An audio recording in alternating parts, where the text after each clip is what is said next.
Hello friends, welcome to Kalyani's உலகம். இன்றைக்கி இந்த வீடியோவில் மொறு மெதுவடை தாங்க செஞ்சு காமிக்க போகிறேன். உளுத்தம் வடை தான் செஞ்சு காமிக்க போகிறேன். ரொம்ப ருசியாக, ரொம்ப மொறுன்னு, நல்ல கிறிஸ்பியாக, செம்மையாக செஞ்சு காமிக்க போகிறேன். வீடியோவை ஸ்கிப் பண்ணாமல் ஃபுல்லாக பாருங்கள். இப்போ வாங்க செய்ய ஸ்டார்ட் பண்ணலாம். ஃபஸ்ட்டு உளுத்தம்பருப்பு எடுத்துக்கலாம். நல்ல பிராண்டடான உளுத்தம்பருப்பாக எடுத்துக்கோங்க. அப்போ தான் ஆட்டுறப்ப நல்ல மாவு காணும், நல்லா புசு புசுன்னு வரும். நான் எடுத்துருக்கிறது உதயம் உளுத்தம்பருப்பு தாங்க எடுத்திருக்கேன். நான் பருப்பு வகைகளில் பொதுவாகவே பார்த்திங்கன்னா உதயம் தான் வாங்குவேன். அது துவரம்பருப்பாக இருந்தாலும் சரி, கடலைப்பருப்பாக இருந்தாலும் சரி, உளுத்தம்பருப்பாக இருந்தாலும் சரி, ரொம்ப நல்லாயிருக்கும். இப்போ நான் பார்த்திங்கன்னா ஒரு 1/2 கிலோ உளுத்தம்பருப்பு எடுத்திருக்கேன். இதை தண்ணி விட்டு 2 மணி நேரம் ஊற விட்டுக்கிட்டேன். அதுக்கப்புறமேட்டு ஃபில்ட்ரு பண்ணிவிட்டு கிரைண்டரில் ஆட்டிக்கிட்டு இருக்கேன். மாவு பார்த்திங்கன்னா எப்படி இருக்கணும்னா, கொஞ்சம் கொஞ்சமாக தண்ணி தெளிச்சிக்கிங்க, தண்ணி நிறைய தெளிக்காதீங்க. நல்லா புசு புசு புசு புசுன்னு வரணும் உளுத்தம்பருப்பு மாவு. நல்லா அதை நீங்கள் தண்ணியில் போட்டு பார்த்திங்கன்னா மேலே மிதக்கணும். நீங்கள் காற்றுல வச்சாலுமே அந்த மாவு லைட்டாக ஷேக் ஆகணும். அந்த மாதிரி இருந்ததுன்னா வடை பார்த்திங்கன்னா நல்லா சூப்பராக கிறிஸ்பியாக வரும்.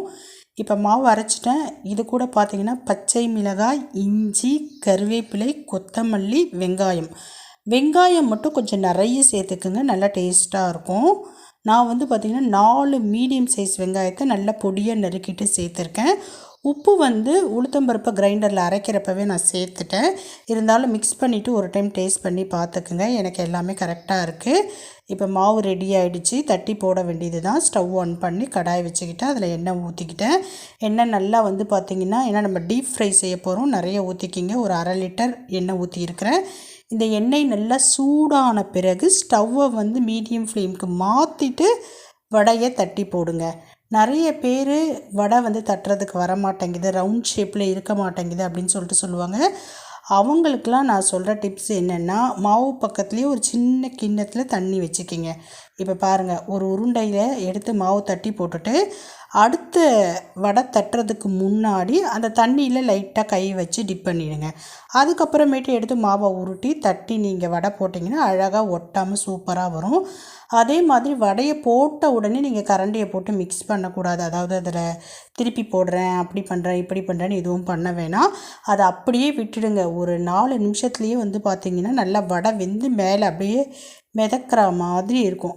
அப்போ பார்த்திங்கன்னா நல்லா வெந்திருக்குன்னு சொல்லிட்டு அர்த்தம். நீங்கள் இன்னொரு புறத்துக்கு திருப்பி போட்டுக்கலாம். இப்படியே பாருங்கள், இப்போ நல்லா மிதந்துருக்கு. நான் திருப்பி போட்டுட்டேன். நல்லா சிவந்து வந்திருக்கும். 2 பக்கமும் பார்த்திங்கன்னா நல்லா சிவந்து வந்தோடனே நம்ம வடையை எடுத்துடலாம். இப்போ 2 பக்கமே எனக்கு நல்லா முறுன்னு ஆயிடுச்சு. நான் எடுத்துக்கிட்டு இருக்கேன்.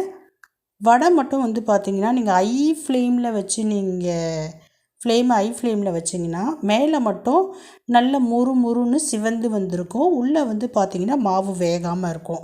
அதனால் மீடியம் ஃப்ளேம்லேயே வச்சு நீங்கள் வடை சுடுங்க. வடை நல்லா கிறிஸ்பியாக டேஸ்டியாக இருக்கும்.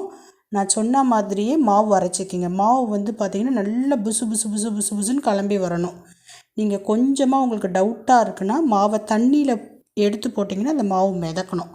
அந்த மாதிரி இருந்து நீங்கள் வடைக்கு தட்டி போட்டிங்கன்னா வடை சூப்பராக வரும். இப்போ நான் பாருங்கள், ஃபஸ்ட்டு பேட்ச் வடையை நான் சுட்டுட்டேன். இப்போ மற்றதெல்லாம் இனிமேல் தான் சுட போகிறேன். இதே மாதிரி சுட்டு பாருங்கள், சூப்பராக இருக்கும். பாய்.